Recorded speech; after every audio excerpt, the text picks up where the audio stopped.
veľmi rada, že tu môžem privítať mojich dnešných hostí. Vítajte. Na úvod vás predstavím, aby aj ostatní mali predstavu a vedeli, s kým sa budeme počas tejto hodinky rozprávať.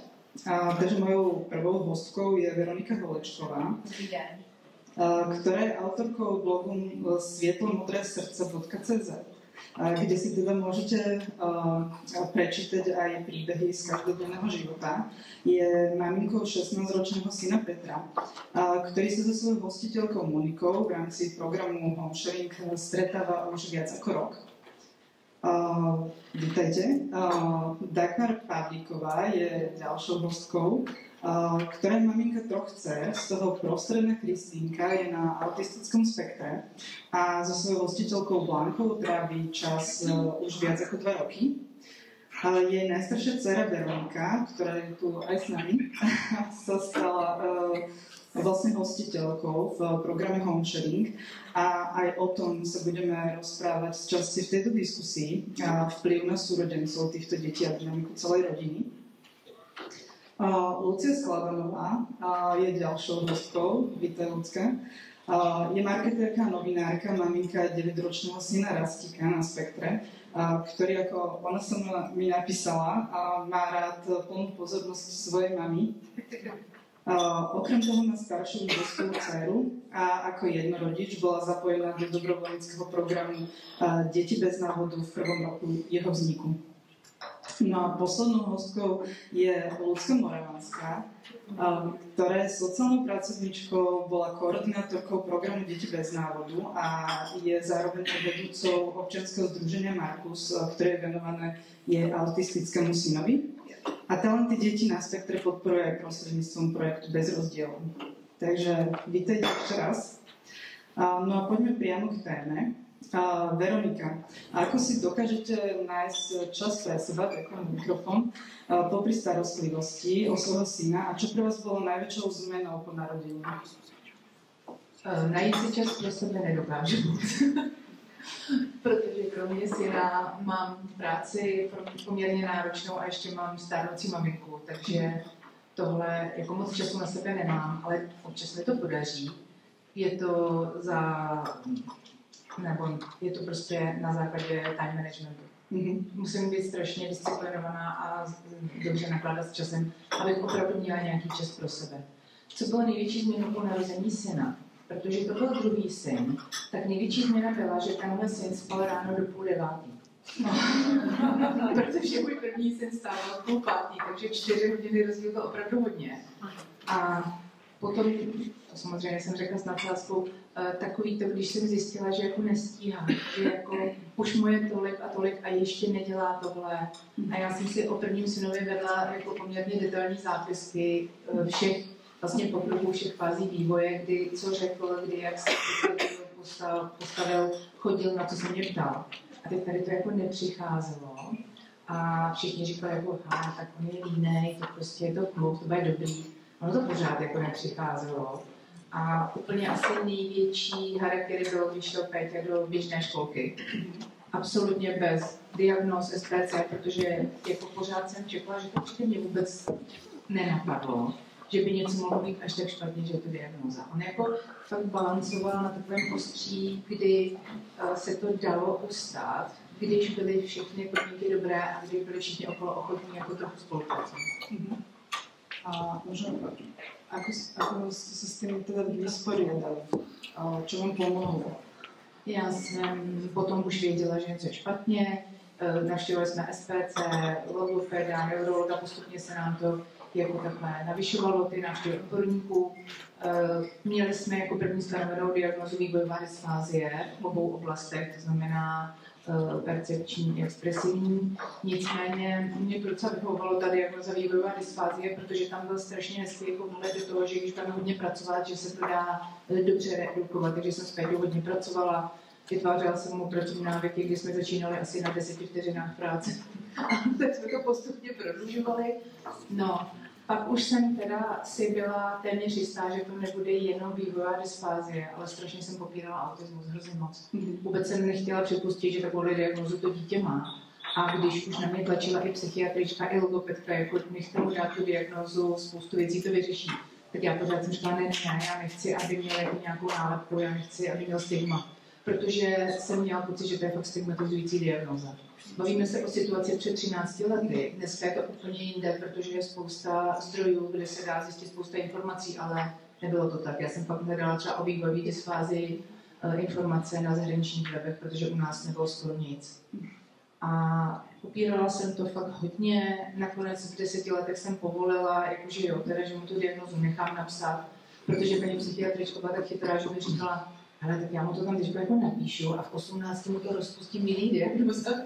Tak věděla na mě, prostě uměla to se mnou, takže jsem souhlasila. Pak jsem prožila 14 dní peklo na zemi, kdy jsem nemohla spát, pořád jsem brečela po nocích, vůbec jsem jako se s tím nedokázala srovnat. A jednoho rána jsem se probudila a vlastně jsem si říkala, že to úplně jedno, jak se to jmenuje. Ten kluk je pořád stejný, pracovat si musím pořád stejně a mým cílem je pomoct mu žít ten život tady, jak nejlíp on bude umět. Tak jsem se jako otřásla z toho. Naštěstí to bylo v průběhu prázdnin, takže mi to nezasahovalo do práce, já jsem učitelka. A od toho dne, kdy jsem jako se to vzbudila, řekla si, že to je vlastně OK, tak náš svět se otočil o 360 stupňů, protože já si myslím, že fakt jako člověk vyzařuje to, jak se cítí. A to okolí na to tak reaguje. A od toho dne opravdu minimálně máme nějaký půtky s lidma na ulici. Asi i já na to jinak reaguju. Takže bylo to strašně těžké, strašně náročné období, ale mám to zase to. Cítím tú úľavu a rozumiem jej. Myslím si, že naozaj je to o tom, že to, čo my vyžarujeme, tak oni veľmi pekne dávajú na vonok. Tiež to tak mám, že keď ja nie som v pohode, tak sa to prejaví aj na mojom synovi. Takže úplne vám rozumiem. Tak u vás je to, že hovoríte, že nemáte toľko voľného času. U vás je to ako tak? U mě je to asi tak nějak stejně, i když jako do práce nechodím, protože Kristýnka mě hodně zaměstnávala, ale i tak, tím, že jsem na holky sama, na 3 holky, tak ten volný čas moc nebyl. No. A hlídání taky není, protože takový čas nebyl. A akým spôsobom ste sa ako postarali možno o tú svoju psychohygienu, lebo s tým spôsobom musíme od niekiaľ čerpať tie zdroje, tak kde sa vám, kde to je u vás? Čím to je? Mě jako hodně pomáhala nejstarší dcera s tím, že mi třeba právě jako i s Kristýnkou, takže asi díky ní jsem měla jako takhle více jako času na sebe, abych jako mohla, nevím, jít třeba ven nebo to, takže jsem hodně vděčná své nejstarší dceře. Takže asi díky ní. Aký je mezi nimi rozdíl? 7 letech, 6 roků, no, 6 něco. Tak to v podstate nie je ani tak veľa a je to určite, musí to byť úľava, keď máte takú oporu. Ľudská, vy ste ako jednorodič, áno, obidve ste, ale teba sa chcem opúčať. Áno. Ako bola pre teba najväčšia výzva a ako ti pomohol prekonávať tie prekažky program Deti bez návodu? Najväčšia výzva, to asi ja neviem pomenovať, čo bola najväčšia výzva. To je celá jedna veľká výzva. A keď je človek v tom, aspoň ja, akože som to tak nejak nestíhala vnímať, že sú nejaké čiastkové výzvy. Skrátka, bol tu nový človečík, ktorý stále plakal, takmer nespal, nikoho iného okrem mňa občas svojho otca k sebe nepustil celé roky. Takže my, keď sme mali diagnózu, keď bol zdiagnostikovaný v jeho 7 rokoch, 8, tak mne sa paradoxne veľmi uľavilo, lebo dovtedy som to riešila, ako mi išlo v hlave, že to tak ja nejak nezvládam, že bolo to moje druhé dieťa, ktoré som mala 40-ke a to je evidentne neskoro, lebo už ako nevládzem, už nemám toľko tých síl. Že som si to tak akože dávala na svoje plecia, takže po tej diagnoze sa mi uľavilo. Výzva asi áno, nájsť si v tomto všetkom čas pre seba, kvôli tomu, že ako jednorodič, hej, 2-3 zamestnania, ten syn si ma stále vyžaduje, dcera je tam. A A vyhorela som. Tak som vyhorela a predtým som si ten čas tak akože kradla po koštíčkoch, ale vždycky bolo niečo prednejšie, že fakt, keď nič iné nebolo, tak vtedy. A teraz som si to vyslovene zaviedla do programu, mám to v diári a bude to tam, ako nech sa deje, čo sa deje. A nie sú to žiadne zázračné veci. Je to, že 2-krát do týždňa idem cvičiť, zavčasu ráno, o 4:30 vstávam, o 5:00 som vo fitku so svojou trénerkou. A raz za 2-3 týždne idem na fyzioterapiu, aby som dopriala troška aj svojmu telu uvoľnenie a raz za 2 týždne chodím na terapiu. Tiež to nie je, že som vždy akutná, ale aby som mala miesto, kde vypúšťam páru. A takto nejak sa snažím udržiavať. A ten program, to bolo... Keď sme zistili diagnózu, ja som ten rodič ako ide riešiť, tak som začala googliť. Prvé, čo mi prišlo, že takýto je dobrovoľnícky program. Bol nejaký október, tam sa uzatváral ten program v septembri. Napriek tomu som to vyskúšala, dovolala som sa tuto ľudské, ktorý som ešte nepoznala, že vyskúšam, či áno, či nie. Ten proces, dobrá správa bola, že povedali, že je tu šanca. Potešila som sa. Ten proces, ten potom asi sa k tomu dostaneme opísať, nejaký čas to trvalo, ale teda ja som to stále vnímala tak, že bude to niečo pre môjho syna, nejaká pomoc. Hej, lebo vtedy bol druhá problémy v škole s kamarátmi. On chodí do triedy pre mimoriadne nadané deti, kde ich je 14 alebo 11, skrátka máličko, ale nemal kamarátov. Každý deň ako chodil, väčšinu dní bolo, že nehrajú sa so mnou a šikanujú ma. Raz za 3 týždne sa stalo, že vieš čo, s Aďom som kamoš. A na ďalší deň prišlo, že už sa nekamošíme, mňa to ako mamu veľmi trápilo, takže ja som chcela pre jednu kamarátku, niekoho, kto bude stabilne. A keď k nám teda pribudla tá dobrovoľnička, keď prišla k nám, okamžite si to kliklo, potom sa tiež možno o tom baviť, aké je to párovanie dôležité, aké má na to aj pani Miera Hincová, neviem, kde sedí, kde sa mám pozrieť, ako to vie, lebo fakt to kliklo. A ja som bola až dojatá k slzám a dialo sa mi to opakovane, lebo si poviete, že hodinu a pol, raz za 2 týždne, keď k vám niekto príde, to akože čo, hej, ja to musím byť. Môžem spať, keby som chcela, môžem si dať váňu, keby som chcela, môžem robiť, ale tá 1,5 hodina to je nič, to takto ujde. To bola taká úľava, že tomu dieťaťu sa niekto venuje. A len stačí, že sa tam vyskytujem, že viem, že je OK. Ja mám teraz zimom riavky, keď o tom hovorím. Bola to obrovská pomoc, strašne som za to vďačná a želala by som to každému, kto to potrebuje, aby toto zažil. Veľmi som si za tú hodinu dokázala oddychnúť, dokázala som vypnúť. Asi dlho rozprávam. Ale mňa to zaujalo presne to, čo si povedala, že poprvé, že si stanovil naozaj ten čas, na ktorom ako keby, že trváš, ktorý je v tom tvojom kalendári. A naozaj cítiť ako keby tú úľavu z toho, že je to naozaj niekedy aj o nás, o tom, že aby sme sa spravili tú prioritu v tom svojom voľnom čase. Ľudská, 2. Ty si takisto jednorodič, ale teda ty si koordinovala proces dobrovoľníkov, teda zariadenie dobrovoľníkov v rámci tohto projektu, ale sama máš teda syna na autistickom spektre.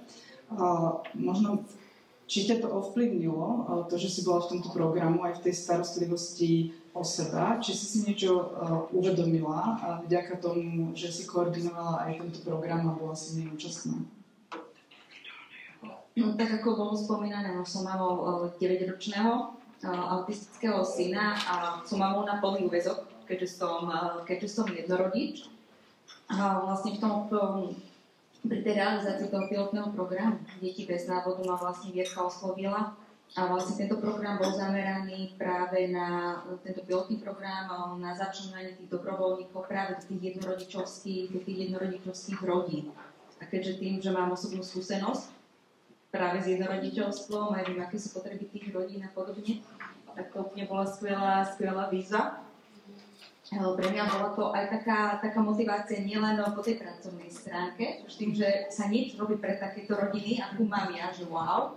Tak samozrejme, že ščerpala som aj pre svoj osobný život, z tohto programu a z toho, že už to ide do popredia, že už aj my sa nikam dostávame, lebo nebola som vždy ako jednorodič,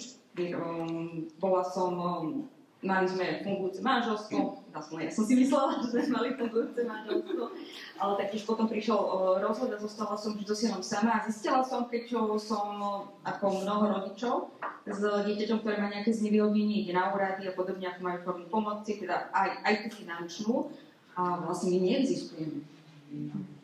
Vôbec neexistujeme, na nás nikto nemyslel. A práve vtedy sa objavila aj Vierka s týmto dobrovoľníckym programom Deti bez návodu a hovorím, do toho musím ísť, to je strašne veľká výzva aj motivácia a všetko v jednom. A ešte nehovoriac o tom, že organizátorkou tohto projektu je naša skvelá Vierka Nicová, ktorá je obrovský zdroj opory a podpory. Nie len pre mňa ako pre koordinátorku, ale aj pre mňa ako osobu, za čo som jej nesmierne vďačná. A ona svojou osobnosťou ma neuveriteľne obohatila tento kontakt aj spolupráca, nielen po tej pracovnej, ale aj po tej súkromnej stránke. Je to tak skutočne prepojené, že to tým jednoducho človek musí žiť. A žije a čerpá z toho ďalej a ďalej a mnoho rokov, čo sme takto spolu s Vierkou. Áno, ja to môžem potvrdiť, že ja som tiež som pocitovala takúto úľavu, keď som sa stretla s inými rodičmi, ktorí majú podobné problémy alebo riešia podobné veci a zrazu sa možno necítim ako z Marsu pri nich a cítim takéto pochopenie. Väčšinou, keď sa naozaj rodičom narodí dieťa so špeciálnymi potrebami, tak na chvíľku sa tak zastaví celý svet. Venujeme, aj toto už bolo naznačené, čas takému samoštúdiu, zistujeme všetky informácie, pretože chceme posúvať to dieťa ďalej. To naviazanie je naozaj dosť také intenzívne. Aj by sme si chceli oddychnúť, na druhej strane možno máme nejaké obavy nechať to dieťa zničiť. Pretože máme pocit, že my už rozumieme a nechceme ho vystavovať nejakým novým stresom. Aj pani Haroldová vo svojej prednáške povedala, že nie je to ľahké, nezveríme každému vlastne svoje dieťa. Veronika, ako ste sa cítili, keď ste prvýkrát nechali Petra u jeho hostiteľky? Bola to veľká zmena? Když jsem ho tam nechávala poprvé, tak to už bylo naprosto v pohodě, protože podpora organizace Líp a spolu je neskutečná. Všechno je prověřené a schůzky probíhaly nejdřív u nás. Pak u hostitelky jsme byli všichni, včetně vlastně pracovnic z Líp a spolu. Pak jsme byli spolu venku, zase já, hostitelka Péťa, koordinátorky. A když teda už s ní, s tou hostitelkou byl poprvé sám, tak jsem byla v klidu. Akorát na telefonu, ale v klidu. Nicméně, jestli chcete slyšet, kdy jsem se bála, tak přesně ve chvíli, kdy ode mě poprvé odešli z Líp a spolu, tak jsem tam seděla a říkám, víš, co to dělám? Jsem normální. Já ho jako dám někomu cizímu. A co když mu budou ubližovat? A co když ho budou zneužívat, když on mi to ani neumí říct? Moc poslouchám True Crime podcasty, jo? A teď jsem tam tak jako seděla a říkala jsem si, nemám je zavolat, jako ať už jsem nejezdím, nebo jako co mám dělat. A teď oni vypadali jako tak solidně, že jo, měli ke všemu ty papíry a říkali, to prověříme. A já jsem opravdu prožila takový jako potrhlost, kdy jsem si říkala, jako ne. Jenže, jak už tady bylo zmíněno, já jsem chtěla, aby Péťa měla nějakou svoji sociální skupinu, protože nemá kamarády, to stejně všude. Vrstevníci si s ním nerozumí, máme spoustu zase na druhou stranu respektujících vrstevníků, kteří jsou ochotní s ním strávit trochu času jako povídáním na ulici a na jeho úrovni. To zase nemůžu říct, že ne, ale kamarády nemá. Takže pro mě fakt bylo jako zásadní nemůj volný čas. Já už jsem si zvykla, že nemám svůj život, že máme náš život, protože já tady zapadám do party jednorodičů. Já taky. Takže prostě život svůj jsem způsobila tomu, že je to život náš a snažím se to nějak koordinovat, docela to funguje. Ale chtěla jsem, aby on měl někoho svýho. A myslím si, že se to povedlo. Takže ve chvíli, kdy tam fakt šel poprvé sám, tak já už jsem byla v pohodě. Už to bylo prověřený. Ale určite je veľmi dôležité ten proces nastavovania tej dôvery alebo získavania tej dôvery s tými ľuďmi. a asi treba naozaj taký ten postupný proces, hej, že tá dôvera sa asi buduje vo všeobecnosti, je to dlhodobejší proces. Spomínate si aj na nejaký moment, že kedy to naozaj, že ste si povedali, že a teraz ako naozaj dôverujem tomu človeku? To přišlo poměrně rychle, protože přece jenom Děčín, kde my bydlíme, není úplně velké město. A shodou okolností vlastně po první nebo druhé schůzce se ozvala jedna moje kamarádka a říká, tak vy máte naší Monču? A já opět, že? A řekla mi vlastně o naší hostitelce spoustu velmi pozitivních referencí, protože jí sama svěřovala děti na hlídání, když byly malí. Takže jakoby mě hrozně tady to odpadlo. Určitě ta důvěra potom už mohla být postavená strašně rychle. Myslím si, kdyby tam tohle nebylo, tahle informace, tak by to nebyla tak rychle. Takže nedokážu to posoudit, protože jsem měla tohle vlastně skvělou berličku. Ok, ďakujem. Dagmar, čo bolo pre vás možno najťažšie, keď sa Kristýnka začala stretávať so svojou hostiteľkou a možno ako ste to komunikovali aj v rodine? Pro mě nejtěžší, mě to přišlo všechno strašně jako v pohodě, takže se nějaké jako obavy byly, které mají všichni jako spíš ze začátku. Ale jako úplně jsem jako nějak, prostě to bylo všechno jako v pohodě, takže a v rodině, já jsem to udělala, šla jsem do toho projektu kvůli své nejmladší dceře, abych právě třeba aspoň hodinku získala času na to, kde abych mohla být s ním, protože s Kristýnkou spoustu věcí se dělat nedá. Takže jsme to bylo úplně v pohodě, tam jako prostě jako problém neměl, spíš naopak to. A ta organizace je úžasná, vybrali úplně svou hostitelku. A Týna si s ní sedla na první dobrou, což prostě jsem až tomu nevěřila, měla jsem strach, jako jak si sednou, protože jak na tým někdo nesedne, tak to je problém. Ale mají na to vlastně nějaký správný čuk, ale prostě vybrali tam úžasnou plán, prostě skvělá paní, já jsem za ní strašně vděčná. Super. To je všechno skvělé. Okay. Ďakujem. Ľudská Skladanová, pre vás ako jednorodiča, ako sa budoval ten vzťah, alebo možno ako bol aj prijatý ten dobrovoľník vašim synom, tvojim synom? No, ono tiež, kým k nám prišla dobrovoľníčka do rodiny, tak tomu predchádzali stretnutia, kedy som sa ja stretla najskôr s koordinátorkou, tu s Ľudskou, aby ja som priplňala nejaký dotazník, my sme sa potom osobne stretli, aby boli dobre odkomunikované veci z mojej strany a o synovi a takisto zo strany Hansu. Potom nasledovalo stretnutie s dobrovoľníčkou a koordinátorkou. Takže ešte stále, ešte stále do toho nebol zapojený ten môj syn, ešte stále som nejako mohla. Ešte o tom ani nevedel. Hej? Že, ja som si to nechávala, až keď som si bola istá, že by to mohlo fungovať, až vtedy som mu ja toto predstavila, že teda príde k nám takáto dievčina, ktorá s tebou bude robiť to, čo ty chceš. A bude to tak, ako ty chceš, hej? Keď sa ti nebude páčiť, tak ako to nemusí byť, lebo sa tak čudoval, že niekto k nám, do nášho prostredia, akože, že prečo. A fakt si klikli a bola to výborná dievčina. Ona potom bohužiaľ ukončovala štúdium, časovo to nestíhala, ale zostal medzi nimi taký ten vzťah, že Rastík sa občas na ňu pýtal a toto sme sa dokonca stretli na pár hodín spoločne, takže že už k nám nechodí, ale je to tam a on si zažil také, že je dôležitý pre niekoho iného a že sa ho niekto pýta a že sa ho pýta na tie veci, ktoré jeho zaujímajú, čo predtým akože nezažil. Okrem mňa to nikdy nezažil, takže táto skúsenosť pre ňom bola určite veľmi obohacujúca. Ďakujem. Ono to tak vyzerá tak ideálne, že hneď si všetci ako keby tak klikli.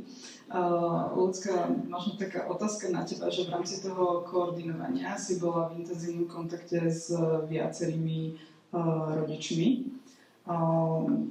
Viacerí mali asi aj nejaké obavy, išli do toho, akým spôsobom si pracovala, alebo sa v rámci toho celého programu pracuje s týmito obavami rodičov. A čo boli tie najčastejšie? Ja by som povedala, že asi taká jednotná obava všetkých rodičov bola, že či si kliknú, či si začne to dieťa s tým dobrovoľníkom a ako sa oni majú správať k tomu dobrovoľníkovi, ako privítať, že k domácnosti, lebo je to dosť súkromný, osobný priestor každého z nás. A akože Ľudská spomínala, bol to dlhodobý proces. My sme v podstate nielen teda dobrovoľníci absolvovali teda mnohopočetné školenia, ale my sme si pripravili v rámci dobrovoľníckeho programu Deti bez návodu aj taký kurz pre rodičov, školení kurz. Vlastne zamerali sme sa na to, aby sme sa my vzájomne osobne spoznali, aby sme si zladili očakávania od organizácie, od jednorodiča a zároveň sme ich aj informovali podrobnejšie o našom dobrovoľníckom programe. To sme mali také prvotné stretnutie s rodičmi v Trenčianskom kraji a v Bratislavskom. V týchto dvoch krajoch vlastne sa realizoval tento pilotný program.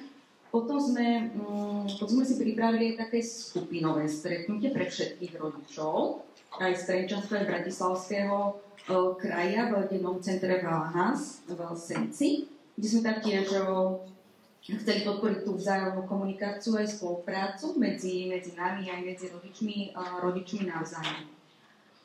Po tomto stretnutí sme ešte stále boli v takej fáze, že sme ich začali postupne zoznamovať najprv s dobrovoľníkmi bez prítomnosti dieťaťa, pretože bolo pre nás dôležité nielen, aby si ten rodič, aby si ten dobrovoľník sadol s tým dieťaťom, ale aj ten rodič s tým dobrovoľníkom, nakoľko ten dobrovoľník vstupuje do toho domáceho prostredia tej rodiny, tak bol aj tento vzťah pre nás veľmi dôležitý a chceli sme aj tento vzťah podporovať.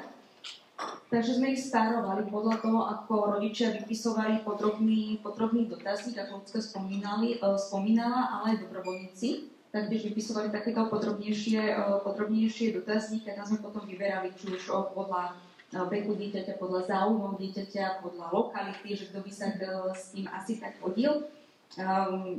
Vyšlo nám úplne, že všetko presne. Za to som bola až neuveriteľná, to som veľmi vďačná, že sa nám to s Vierkou podarilo takto stárovať všetkých. A vlastne potom teda prebiehalo to také prvotné stretnutie s rodič a dobrovoľník, ale aj za našej stále prítomnosti, buď za mojej, alebo za Vierkinej. A tu sme sa ešte stále vo fáze, kedy sa aj ten dobrovoľník, aj ten rodič mohol rozhodnúť, teda, že či ide do toho, alebo nejde. A až vlastne, keď sme si všetci povedali, že áno, ideme do toho, môže to byť takto, v takejto zostave vyskúšame to, že už to bolo to, že aj začali stále upadať každým týmto stretnutím, tie obavy tých rodičov začali upadať. Keď spoznali najprv nás, keď sa poznali aj rodičia medzi sebou, keď sa rodič spoznal potom s tým dobrovoľníkom a tam sme im dali aj nejaké tipy, keď ho chceli, že ako teda tie dobrovoľníka privítať a podobne. Dobrovoľník sa už sám pýtal, že a taktiež, ako má pristupovať k tej rodine, čo urobiť, ako privítať, čo mu sa vyvarovať a podobne.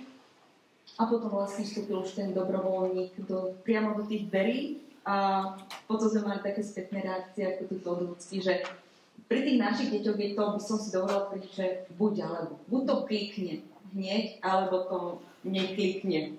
A u nás to tak kliklo, že sme bez problémov fungovali. A samozrejme, že rodičia mali nielen dobrovoľníci, mali počas celého programu k dispozícii nejakú koordinátorku.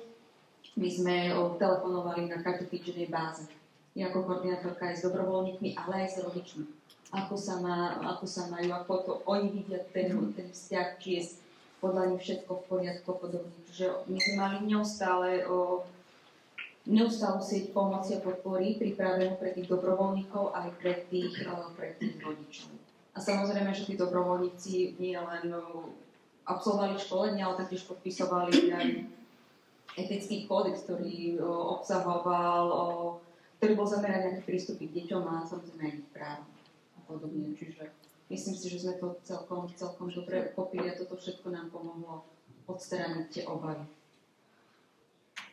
Môžem sa spýtať, že v ktorej fáze dieťa bolo vtiahnuté? Či už rovno len keď prišiel dobrovoľník do domácnosti? Áno, až v tej fáze, keď prišiel ten dobrovoľník do domácnosti. Ale samozrejme, všetci podpisovali súhlas so zapojením do programu. Dobrovoľník, rodič, ale aj to samotné dieťa. Aj od neho sme si pýtali súhlas a svojím spôsobom, ktorý bol každému dieťaťu primeraný, dával taktiež aj písomný súhlas s účasťou na tom programe, že chce byť naozaj aj to dieťa zapojené. Nie, že by to len, že rodič urobil za ním. V podstate to nie je iba tak, je to naozaj komplexný súbor krokov a rovnako je to aj v home sharingu. Myslím, že aj vy tam máte etický kódex, ak sa nemýlim, že? Čiže naozaj, ako keby ja to vnímam aj z toho vášho rozprávania, že je to naozaj veľa krokov, postupných krokov budovania dôvery a overovania si, že v akej fáze ten rodič, dobrovoľník, hostiteľ je, aby naozaj sa vedeli detekovať tie potreby alebo aj obavy jednotlivých aktérov. A naozaj by to v podstate kliklo nakoniec. Oba programy rozširujú deťom na spektra okruh najbližších osôb, na ktoré sú vlastne zvyknuté. Hostitelia aj dobrovoľníci vlastne trávia ten čas tými aktivitami, ktoré zaujímajú dieťa. A deti získavajú nové podnety naozaj od iných osôb. Ako interakcia s hostiteľmi alebo dobrovoľníkmi posunula vaše dieťa, napríklad aj v emocionálnej alebo sociálnej oblasti? Aké zlepšenia boli? No, u nás zlepšení určitě pro Kristýnku je taková nějaká samostatnost, protože Blanka s ní dělá určitě věci, které třeba já s ní dodělám.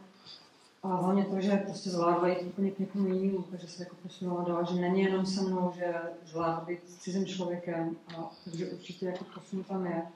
A je to všechno pro něj jenom dobrý, protože říkám, dělá spoustu věcí, které jsme děláme spolu a no, takže sami jenom pozitivní. A je niečo, čo teda robí iba s hostiteľkou a že vy to vôbec nie ste a je to naozaj, že tá aktivita. Ano, dělají spolu věci, dělají takový zločičí věci spolu tím, že se malujou a takový, protože Kristýnka, když je doma, tak ona je hrozně ráda sama, ona nás jakoby nechce. Ale když je s Blankou, tak s Blankou je furt v nějakém kontaktu, takže dělají spolu, vaří spolu, chodí nakupovat, právě dělají si šminky, dělají takový prostě holčičí věci. Takže s ní dělá určitě spoustu věcí, které prostě samou dělat nechce. Takže jí to přináší spoustu nových věcí. Ďakujem. Ako to bolo vlastne? Naše hostitelka je o generaci mladší než já. Je stejně stará jako by starší syn. A co je úplně skvělý, že ona má naprosto jinou dynamiku a žije úplně jiný život než já. Takže já bych řekla, že přesně splňuje to, co já pro Peťu chci, a to je diverzita. Já prostě chci, aby měl nový zážitky, aby poznával nový místa. A díky tomu, jak ona má všechno jinak, tak prostě Petě to tam zažívá. Oni mají třeba velkýho psa, Petě si určitě psů bál docela dlouho, tak tady toho psa se vůbec nebojí, prostě toho psa zbožňuje. Mají doma králíky, myslím si, že předtím by taky na králíka nesáhne. Tak. A ona má pro ně velký porozumění, takže dokáže prostě ho vzít někam, kde jemu se líbí. A je to zase jiný místo, než bych vybrala já. Se mnou třeba Petě odmítá jít do knihovny například, že prostě nesnáší čtení, že jo. Ale pak přijde a říká, my jsme s Mončou byli v knihovně. A je to strašně hezký, protože určitě to víte, že ty děti si prostě udělají nějaký vzorec chování a to chování opakujou. A jestliže on se mnou jednou šel do knihovny a rozhodl, že se mu tam nelíbí, tak to bude trvat několik let, než se mi povede, abych třeba to změnila. Ale prostě s Mončou byl v knihovně, že? Takže pro mě je tohle strašně krásný, že získává tu diverzitu, že ona je taková energická prostě a s ničím se nepáře, což je úplně v pohodě. A co musím jako hrozně moc vyzdvihnout, vlastně v loni na jaře Pétě dostal svůj první epileptický záchvat, byli jsme s tím v nemocnici, takže zase jsem měla čeho se bát. A nechtěla jsem ho opět nikam dávat, nejen z důvodu jako strachu od toho Péťu, ale taky z důvodu, že jsem nechtěla na někoho přenášet tu zodpovědnost, protože vzít si dítě s epilepsií někam, jako zvlášť zase, když o té epilepsii to moc neví, tak máte z toho úplně amok a strach, ale vlastně Monča se toho zhostila a říkala, já to zvládnu. A stejně tak vlastně mi pozbuzoval můj starší syn a řekl, mami, prosím tě, když někdo se rozhodne, že za něj tu zodpovědnost převezme, tak mi dej. A to samý vlastně neříká i terapeutka. Takže jsem to jako zpracovala a posunula jsem to. Vlastně i díky třeba tomu, že máme ten home sharing, tak jsem na tom pracovala, abych tohle zvládala, abych prostě nebyla zase přecitlivěla, že Peťo má to psy a to všechno fungovalo dobře. To super, máte takého parťáka, ktorý do toho ide. Lebo častokrát je to asi o tom, že potrebujeme niekedy tak nakopnúť do toho, aby sme išli. Čo ale ja veľmi cítim, je, že v podstate vás teší, že robia tie iné aktivity s niekým iným, do ktorých by nešli. Čiže nie je tam presne to, že prečo to so mnou nechce robiť. Nie je tam ako keby takéto pozastavenie sa nad tým, že aj ja by som to chcela zažiť, ale je to naozaj o tom, že tým deťom to doprajeme, to nové prostredie a tie nové podmínky. Tak já to beru jako, že to je nový prostředí, nový svět a že právě tam patří ty věci nový. A jako nežádám na to, že to se mnou nedělám vůbec.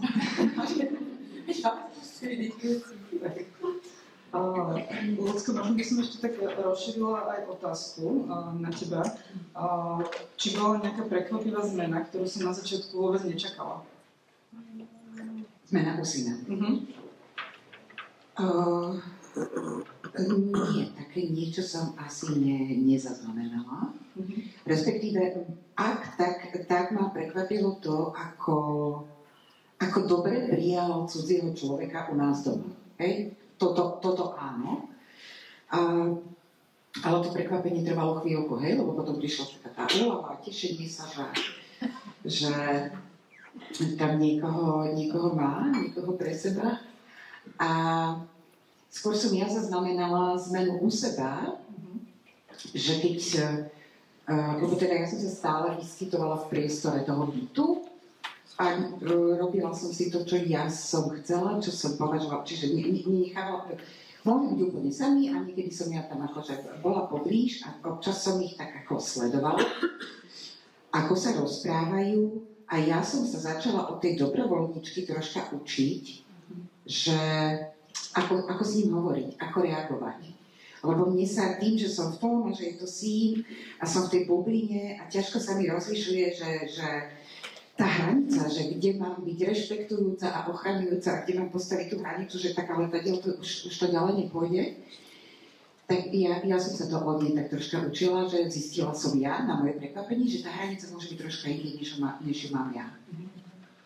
To je zaujímavé. V tom je asi aj ten rozdiel medzi homesharingom a deťmi bez návodu. Že predsa len ty si tam vlastne stále prítomná, že u vás to je, že si zoberú dieťa v podstate mimo domova. Bolo aj možno takéto nastavovanie, že ťa do toho vťahoval? Do tej interakcie? Raz, dvakrát bol taký pokus, ale myslím, že sme to dobre zvládli s tou dobrovoľníčkou, ako aby ona zase stiahla tú pozornosť na seba. Že, a ja som tiež vedela vedome, že sa nechcem zapojiť. To je môj čas. Veľmi cítim určite nastavenie. My, čo máme deti na spektálu, s nimi pracujeme, asi vieme, ako si to musíme strážiť. Že je to vzácne a musíme si to strážiť práve kvôli tomu, aby sme tu potom pre ne zase mohli byť. Že to není... Vyznieva to egoisticky, ale slúži to. Môžem sa pýtať? Ja tak akože strážim tých našich autistov v Martine. Ja mám takú skúsenosť, že sa tie deti chovajú inak, keď sú bez rodičov. Že to je, ako niekedy mám pocit, že najväčšou väzdou pre autistu sme práve my rodičia. Ale akože neber to ani ako žiadnu úražku, lebo tie deti sa správajú úplne inak. A ja som zažila takú skúsenosť, že som mamu musela poslať preč, pretože jedným jediným slovom to dieťa priviedla do ataku. Takisto im hovorím, že nesmú škaredo hovoriť, aj keď sú to imbecili, idioti, čo im píšu, že nemajú škaredo hovoriť o svojich deťoch. pretože tí deti tomu rozumejú. Neviem ako, ale tomu rozumejú. A oni sa prirodzene bránia.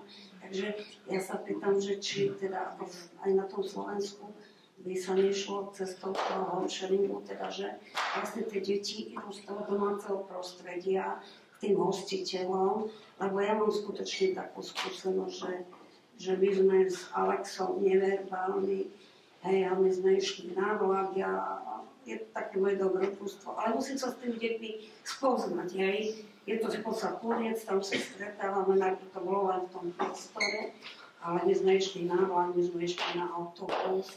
Samozrejme boli obavy, hej, že Alex sedel a boli sme skoro na konečnej. A potom som odpozorovala, že on sa postaví vtedy, keď autobus zastane. Hej, a už som prestala mať z toho obavy, hej, že to tiež ako, že sa človek stále učí.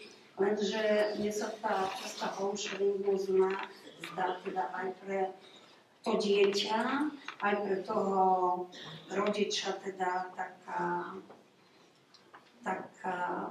nie že lepšia, ale každá pomoc je dobrá, hej.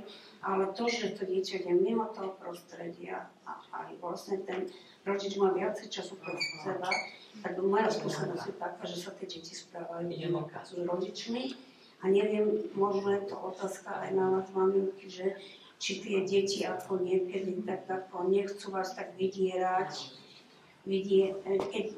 či sa naozaj venujú len tej komunikácii s tým hostiteľom a dieťa, alebo či náhodou nezasahujú, alebo nechcú sa správať tak, ako je to bežne u nich. Je to teda, neviem, no to je taký môj názor. Ja by som možno iba tak ako nadviezla, že ja cítim ľudský veľkú úľavu, ktorá s tým prišla a aj to nastavenie hranice. Vnímam vôbec tú prípravu tých rodičov na to, že prechádzajú aj oni rôznymi školeniami, kde seba poznávajú sami seba. A rovnako aj prejavy toho autizmu svojich detí, akým spôsobom majú s tým v podstate pracovať. A je to celé, naozaj, že sa tu rozprávame o tom celoživotnom vzdelávaní a to celoživotné vzdelávanie nie len u tých hostiteľov a u tých dobrovoľníkov, ale aj u tých rodičov. A nie je to asi spojené iba pri vzdelávaní rodičov detí, ktorí majú na spektre autizmu, ale vo všeobecnosti rodičov ako takých, že celé je to o tom vzdelávaní, o tom, že spoznávame seba, spoznávame svoje hranice, spoznávame hranice svojich detí, ich potreby. A ja tu cítim pri všetkých vás, že naozaj máte ako keby ten záujem spoznávať svoje dieťa, ste radi, že tí hostitelia alebo tí dobrovoľníci v podstate inak pracujú s tým dieťaťom a tak ako aj ty si ľudsko povedal, že vlastne sama si niečo naučila. Čiže niekedy to nie je iba o tej kvantite toho času, ale aj o tej kvalite, ktorú nám to dá. Tak, či chcete k tomu ešte niekto sa niečo povedať, ale ja to takto veľmi sa cítim a sama to tak mám. Takže tak. Možno keď som premýšľala nad tým, že čoho sa v rámci diskusie dotknúť, tak mne osobne prípada veľmi dôležité dotknúť sa otázky súrodencov. Pretože častokrát v tých rodinách, kde sa narodí dieťa s nejakými špecifickými potrebami alebo znevýhodnením, tak tí súrodenci majú menej pozornosti. Nie, že by sme to tak chceli, ale lebo sa to proste tak vyvinie. A Dagmar, vy máte 3 deti. Ako vám ten program Homesharingu Institutu aj tak naznačili, že to bolo vlastne kvôli tej najmladšej dceri, ale ako vám pomohol získať čas a ako to možno zmenilo tú dynamiku tej rodiny? Čas mi to určitě pomohlo získat, hlavně proto, abych mohla s tou nejmladší, protože nejstarší s náma nebydlí, že jsme mohli prostě třeba s tím do kina, protože s tím můžete nechat doma samotnou, jídání nemáte a do kina ona nepůjde. Takže jsem prostě byla ráda, že mám jednou za měsíc ty 2-3 hodinky a můžu s tou Eliškou dělat to, co prostě nemůžu. Takže určitě prostě jako jsem za to jako ráda. No. Ten čas je pro mě hrozně vzácnej, protože prostě nemá, jak jste říkala, u nás se to točí prostě kolem Kristýnky a to člověk to nedělá jako schválně, ale prostě když snaží to sejít nějakou cestou a když prostě snažíme si cestou Kristýnky, Eliška jde s námi, protože jdeme na výlet, tak jdeme někde do lesa, protože Kristýnka nemá ráda lidi, takže chodíme na takový akce nebo výlety, který samozřejmě Elišku až tolik nebaví. Takže se pak snažím to vynahradit tak, když ta Kristýnka ublanky, tak se snažím jít tam jdeme s tou Kristýnkou. Takže jsem za ten čas vždycky strašně šťastná a snažím se to, co nejvíc vyhrát s tou malou. Môžem sa spýtať? Tá najmladšia dcerka, ako vníma ten manžel? Akú vám dáva ona na to spätnú? Dobrou, ona je za to ráda, protože Blanka je úžasná a je za to ráda, protože má čas právě jako s maminkou být sama, takže je za to ráda. Ona je jako Kristýnka, hodná ségra, všechno, ale je ráda, že může být jenom sama a že právě můžeme jít tam, kam s ní na restaurant. Takže je za ten homesharing ráda. Svou různě jakoby podporovala v tom. Zlepšil sa vám vzťah s vašou dcerou? Já si myslím, že máme vztah jako stav hezký. Snažíme jako spolu být furt jako v nějakém dobrým kontaktu, spolu hodně mluvíme, hodně spolu jako doma teda trávíme času, takže já si myslím, že máme tak stále dobrý i přes homesharing, jak i po homesharing. A aký tam je vekový rozdíl? Mezi holkama je taky tak 6 let, 7 let věkový rozdíl. Já to mám tak hezky po sobě. Ďakujem. Veronika, Petr má tiež staršieho brata. Ako to bolo u vás s časom a pozornosťou?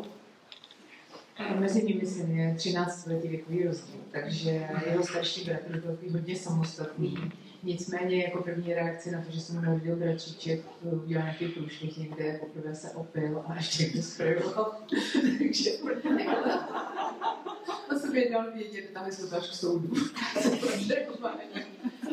Nicméně nebojte se, když se vám to přehodil v pubertě, jeho starší bratr je lékař, ano, dneska. Ten od toho soudu. Takže jako Adam mi víceméně pomáhal. Já jsem totiž potřebovala začít jezdit autem a měla jsem řidičák, ale měla jsem takový to přetržený neřízení, to určitě ženy znáte. A v hlavě je strašný problém. Tak jsem mu říkala, hele Adame, pohlídáš toho Péťu a já půjdu do autoškoly. Já ti dám peníze, ty mi do nějaký chůvě, protože chůva neexistovala. A to ještě jako Péťa nebyl úplně problematický, on byl malý v té době.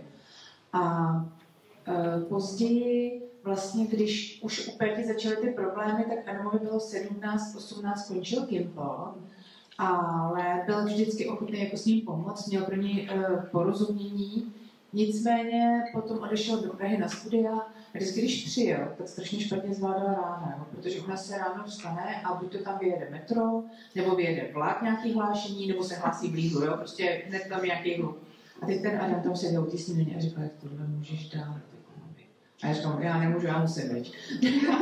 Proto stávám o 3/4 hodiny dřív, abych měla nejdřív klid a pak už to člověk unese. Nicméně Adam je opravdu v Péťovi strašně hodnej, chápavej a někdy mi Péťa tady, tak já úplně některé věci musím říct trošku jako okolo. Prostě stalo se, že pod stromečkem měl Pétě nějaký voucher od Ježíška a brácha ho pak vzal vždycky do nějakého zábavního parku na celý den a fakt jsem mu pověnoval, jakože pojedeme mami vlakem, jo, a já říkám, no tak nemusíš, můžete jít autem. Mami, on milujete vlaky, já to vydržím, já to zvládnu. Takže prostě jeli vlakem do Prahy, do Majalandu, hrozně si to užili. Pak jeli do Oscarova světa, jo, a Adam má pro ní naprostý porozumění. A myslím si, že ještě jako ta kombinace s tím, že vystudoval medicínu, to tam je taky strašná spousta jako jiných vhledů. A je to za mě to úžasný. Oni jsme strašně rádi, Peťa ho miluje. A zase to přineslo to dobro, že vždycky, když přijdeme někam do nemocnice, kde Peťa samozřejmě má hysteráky nebo mýval, tak vždycky říká, můj brácha je doktor. A prostě můj brácha teď jezdí na záchrance. Jo, to zase včera říkal, jsme tady máme akci humorské záchranky, můj brácha je na záchrance. Takže jakoby vlastně Adam Péťovi zpřístupnil trochu a jako ho uklidnil ohledně těch věcí, kterých on se hrozně bál. Ďakujem. Ľudská, ty máš ešte staršiu dceru. Ako to bolo u vás? Áno, tiež akože 2 jedináčikov. Keď sa narodil syn, keď sa narodil Rastík, tak Saška mala 11 rokov. A teda vôbec sa nedialo takéto, ako som si ja pôvodne predstavovala, že je to dievča, tak aby tam to bábätko, tak ako ju bude s tou pokočíkovať, alebo akože vôbec, nič z toho nezáujem. A jednak ako to mimino bolo náročné.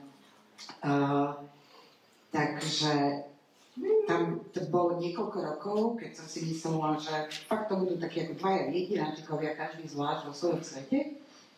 Ale postupne, ako Rastík rástol a viac vnímal, tak a Saša teda na mne videla, že bývam unavená, že je toho veľa, alebo že sa nedá ani vyvešať prádlo bez toho, aby som tam tomu mala ani nezapla vysavač, alebo niečo, že skrátka stále som musela byť nejaká kreatívna, tak keď prišla zo školy, tak si ho zvykla brať tak na pár minút a jeho bavili veci, ktoré bavili ju. Hrála nejaký Minecraft.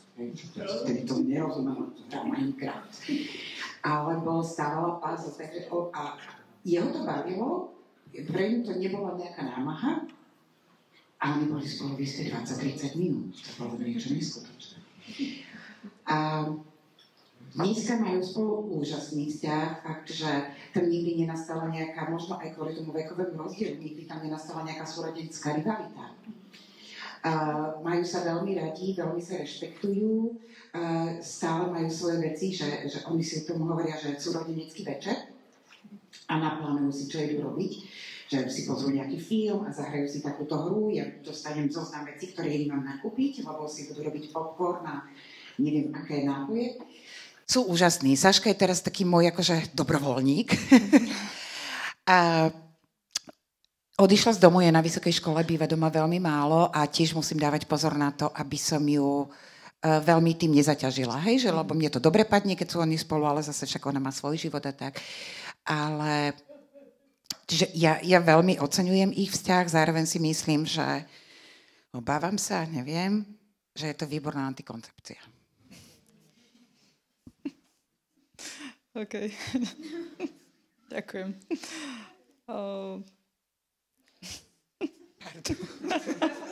A možno práve naopak. Lebo keď si možno uvedomí to dieťa, že akú pomoc v podstate niekto môže dať tomu rodičovi, že to nikdy nemusí byť iba na tom rodičovi celá táto starostlivosť, tak sa rozhodne sám pomáhať. A to je asi aj prípad vašej dcery, Dagmar, lebo vaša staršia dcera sa neskoro rozhodla v podstate zapojiť do homesharingu ako hostiteľka. Nakoľko si myslíte, že ju to v tomto motivovalo, ta situácia vlastně doma? No, já si myslím, že jí to motivovalo hodně. Ona už jako odmala taky měla s Kristýnkou hezký vztah. Vím, že to si měla i těžký. A už vlastně jako pak holka šla na Gimpl a už na Gimplu se rozhodovala a šla studovat speciální pedagogiku, že s těma dětma chce. A pak jí to, když já jsem se zapojila do homesharingu, tak jí to právě strašně zajímalo. A řekla, že to zkusí taky a šla se právě zapojit jako hostitelka. Takže věřím, že určitě tím, že jako vyrůstala... Věřím, že jí to asi namotivovalo, ten život s Kristýnkou. A já věřím, že to ty starší sourozence určitě jako nemají to jednoduché, ale věřím, že jim to pomůže a mají pak jako jiný přístup třeba k lidem, k životu. Věřím, že to je i pro jejich dobro. Tak otvorím to také nové obzory určitě a citliví ich to v tom životě svojom.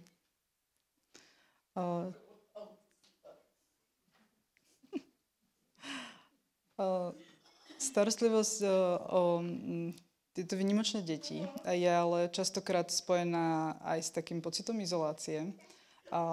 Naozaj, tak ako tu bolo povedané, to nápadné správanie, odpadávanie tých známych, niekedy naozaj aj rodiny. Nie je ľahké. Ako vám zapojenie do týchto programov pomohlo tento pocit prekonávať? A v čom to bolo pre vás také nápomocné? Kludně, ještě. No. Asi jako izolace jako přetrvává stále, že jo, člověk jako ten homesharing jako je jednou třeba za měsíc, takže to ale určitě jako ta izolace tam u mě je jako pořád. Já jako za většinu času hodně doma neděláme věci, které děláme kamarádů moc není, protože postupem času se ty kamarádi vytratili, protože prostě člověk nemohl vzít to dítě a nemohl dělat takové ty věci, jako pojďme na hřiště, pojďme tamhle, tak se to prostě... Rodina taky úplně jako není taková jako mámka moje, no možná brácha, ale přijde mi, že to je furt jako tak nějak stejný. Mm.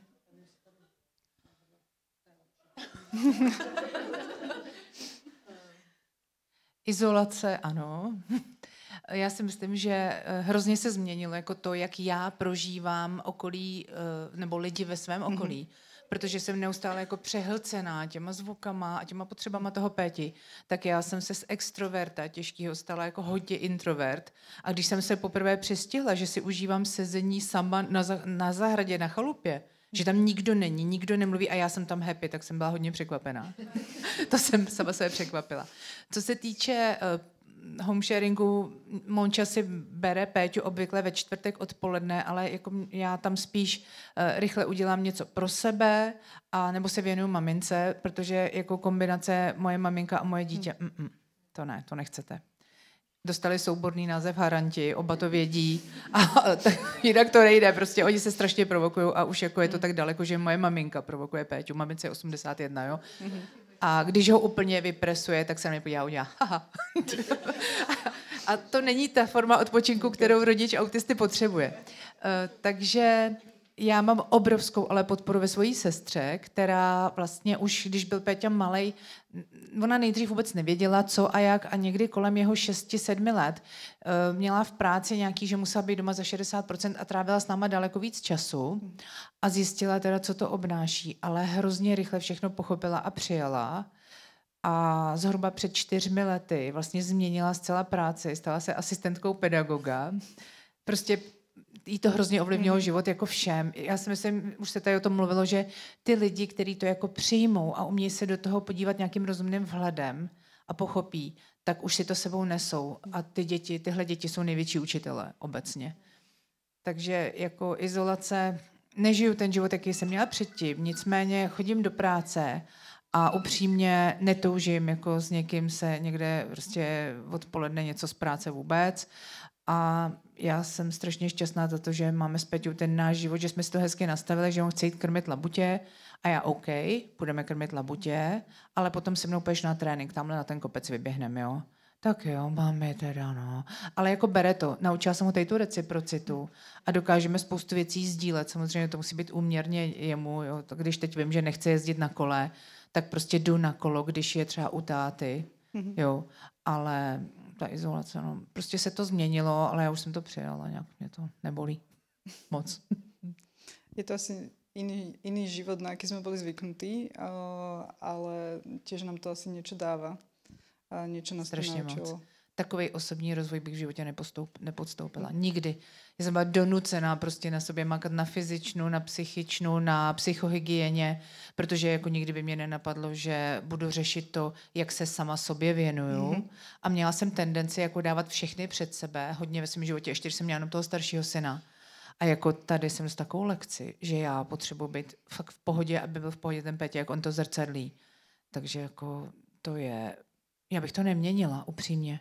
Mě kdyby teď někdo nabídl, že jako mu udělají lobotomii a bude z něj normální kluk, tak já bych řekla díky ne. Já už tady to miluju, já to prostě miluju, to jaký je a to, co mě to dává, i když mě to samozřejmě vyčerpává a čím je člověk jako starší, tím má méně síly, že jo, já si to uvědomuju, ale já už bych to nikdy nevyměnila. Už je to tak a už to miluju prostě.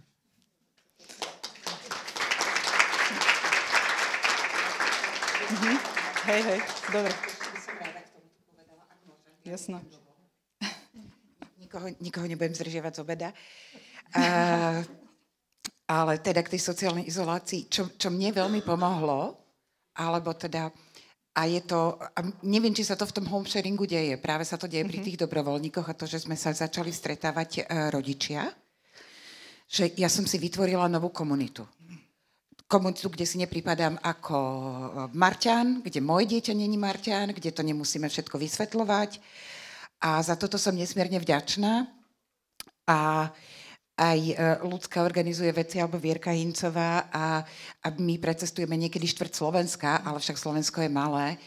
A ten syn, to je pre mňa tiež veľmi dôležitý poznatok, že sú tam častokrát cudzí ľudia pre ňo, ale je to prijímajúce prostredie. A to rozhodne. My ideme tam, kde mi minule bolo tak dobre. A ideme. Takže nemám pocit, že som bez ľudí, lebo som s ľuďmi, a nie sme spolu často, ale som s ľuďmi, kde viem, kde môžem povedať, že vieš, tak som unavená. Akože na klinec by som ho rada zavesila chvíľami. Nevymenila by som ho za nič na svete. Ale sú také momenty a ten rodič tomu rozumie a vie, že nie som zlý rodič, že nemusí mať výčitky svedomia. Toto je ďalšie pre mňa obrovské plus takéhoto dobrovoľníckeho programu, to sieťovanie takýchto ľudí. Iba to som chcela. Super, ďakujem veľmi pekne. Ja to tiež tak mám, že je asi to najcennejšie, to prijímajúce prostredie, zažiť ten pocit, že sa nemusím hanbiť, nemusím to riešiť a nemusím nikoho, svoju rodinu vlastne ospravedlňovať pred inými. Takže ďakujem vám veľmi pekne za túto diskusiu, za vaše úprimné zdieľania a inšpiratívne príbehy. A napriek tým výzvam to naozaj pre mňa ukazuje, že existujú tie možnosti a existujú tie riešenia aj vďaka týmto programom, ktoré sú tu, ako sú home sharing a deti bez návodu, ktoré dávajú tým rodičom to prijímajúce prostredie a aj tým deťom a vytvárajú tie spojenia a prepojenia. Takže ďakujem vám veľmi pekne.